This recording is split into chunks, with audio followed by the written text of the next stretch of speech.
Asan? Asan ang galit? Ha? Magtawag ka, hinahamon kita ngayon na VP Sara. Magtawag ka ngayon ng rally dyan sa EDSA. Tawagin mo ang lahat ng mga galit na Pilipino. Tingnan natin kung merong pangkakampi sa'yo.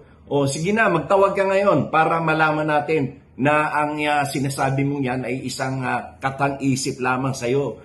Hallucination sa'yo yan. Galit ang mga Pilipino. Ang mga Pilipino ngayon ay abala sa kanilang araw-araw na pamumuhay. Yes, magandang araw po sa inyong lahat. Ito po si Annie Sipcon. At hello po sa aking mga subscriber dyan na nanonood po ng Politics Vlog. Ayan yung mga topic na politics. Hello po sa inyong lahat, sa mga nanonood. So ngayon ang pag-usapan natin itong si Larry Gadon. No, talaga namang hindi nakatiis itong si Larry Gadon. At sinabi niya nga na meron na namang hallucination si Sara Duterte. Well, alam naman natin na itong si Larry Gadon ay dating sumusuporta sa mga Duterte dati. Pero syempre, nakilala niya ang mga Duterte. At ito nga si Secretary Larry Gadon ay hindi na naiwan na sumuporta sa mga Duterte. Instead, ngayon ay sumuporta siya sa ating mahal na presidente. So yan, ngayon ay criticize niya na naman itong ginawang pagsasalita sa public, no? Nagpa-interview nga itong si Sara at nagsalita nga sa public at eto nga eto yung sinabi niya. Umandar na naman ang hallucination nitong si VP Sara at sinasabi niya isang taon ng galit ang mga Pilipino sa pagkidnap daw at pagkakakulong ng kanyang ama. Dahil nga isang taon na sa dahig ang kanyang ama, noong maaresto ito at makulong. So, siya ay in-interview. At ang sabi niya ay isang taon ng galit ang mga mamamayang Pilipino. Well, yan ang yan ang kanyang thinking, no? Galit ang mga Pilipino. Well, alam mo Sara, kayo isang taon pa lang diyan si Duterte sa dahig. Pero ang pamilya ng kinuhaan ng buhay sa panahon ni Digong, ilang taon na nagdudusa ang pamilya ng mga biktima. Napakaraming pamilya nun. Biruin mo, 30,000. Meron pang mga extended family yun. So naisip mo ba yun, Sara? Kayo isang taon pa lang yan. Compare doon sa mga biktima. Tandaan mo yan. Nanghihingi lang yan ng sympathize. Para sa kanyang tatay. Nanghihingi ng awa. Pero hindi alam naman natin na ang nangyari kay Digong ay talagang meron siyang kaso. So sabi niya ay kinidnap daw. Isang taon na raw na nagagalit ang Pilipino, mga sambayan ng Pilipino sa pagkidnap sa kanyang tatay. Well, ang masasabi ko dyan, hindi po kinidnap. Alam namin. Kahit sino po alam na ang inyong tatay ay sinampahan ng kaso 2017 pa at ngayon lang nag-grant ang kanyang kaso. So, last year lang nag-grant at sa pamumuno pa ito ni PBBM. Alright? So, kung tatanungin natin kung galit nga ba ang mga tao, well, ang mga galit lang naman na alam natin ay yung mga Duterte supporters. Alam natin yan na yung iba nga dyan na mga Duterte supporters ay hindi nga nagiging proud na maging DDS sila. Well, ang DDS po ngayon, kasi wala nang Davao Death Squad So, na yun, abolish na yun Tanggal na yun dahil nga nakulong na si Digong, yung mga member nun ay watak-watak na rin. So, ang DDS ay stands for Die Hard Duterte supporters na. So marami po ang nagtatatwa na hindi po sila DDS. Yan po ang totoo dyan.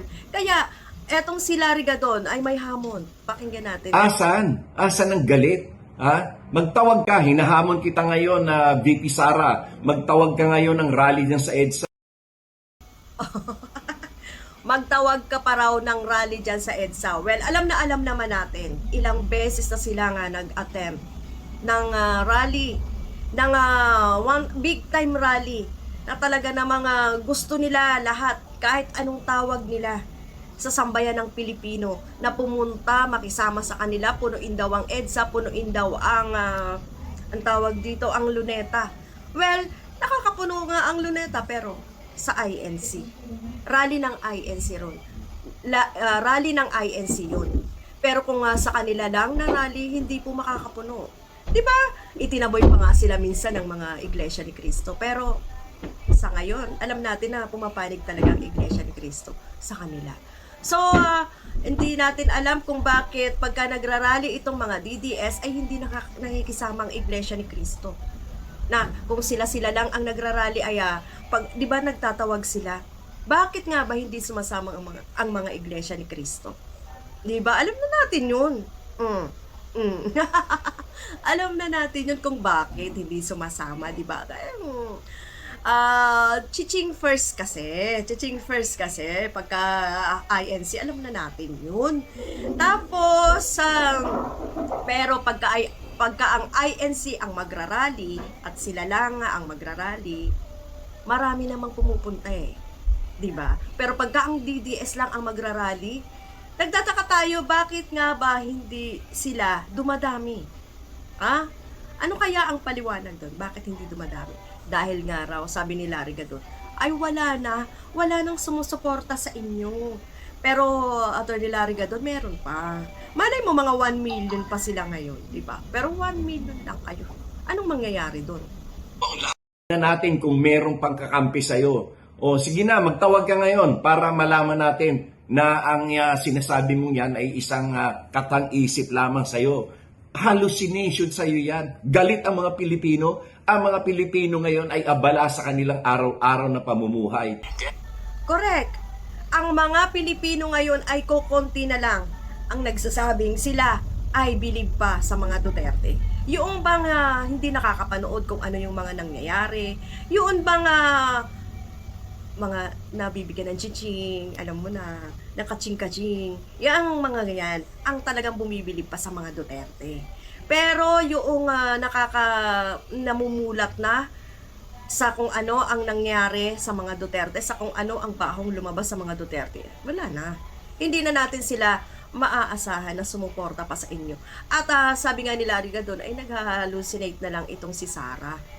At alam naman natin yun na this Monday, ngayon po ay Saturday. So sa Monday po ay umpisa na ng third hearing sa House of Representatives or sa Congress. Okay? Didinggin na ang kanyang impeachment. Kaya nagkukumahog na itong si Sara. Kung ano-ano nang sinasabi, lumalala na ang hallucination nito ni Sara. 'Di ba? Nakikita naman natin sa mga interview niya na kahit na pabalang, kahit na kung saan-saang daan, kahit na kung ano-ano na lang ang sinasabi nito ni Sara, ay pinagpapatuloy niya pa rin. I-upload niya pa rin yun. Kumbaga, wala na sa ayos ang kanyang mga sinasabi, ay sige-sige pa rin ito. Ay hindi nila iniintindi yung pagkakakulong ng tatay mo. Hindi naman siya inosente. Di ba? Magtawag ka. Yes, mga mulat na po ang mga Pilipino. Naiintindihan na po nila kung ano yung war on drugs. At nalaman na po nila kung ano nga ba or sino nga ba yung mga pinatay.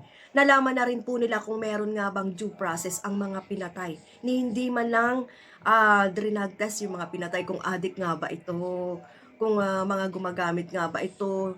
Due process by the way of hindi man lang nila inalam kung talagang ito ay nagdi-deal ng drugs. 'Di ba ganun po ang pagkakaalam nila. Kaya matalino na ngayon ang mga Pilipino. Sa dami ba namang lumalabas sa social media, Facebook, YouTube, sa dami ba namang lumalabas na paliwanag kung ano nga ba ang nangyari sa war on drugs. So, 'di ba, guys? Mga mulat na ang Pilipino. Kaya ng rally, hinahamon kita. Umandar na naman ang hallucination nitong si BP Sara. So, yun lang po, guys, no? At, naiintindihan na po natin na talagang ang hallucination ni Sara Duterte ay abot-abot na yan. Panay-panay na yan. Kumbaga, baka hindi na nga ito nakakatulog dahil hindi niya na alam kung paano niya idedepensa ang kanyang impeachment.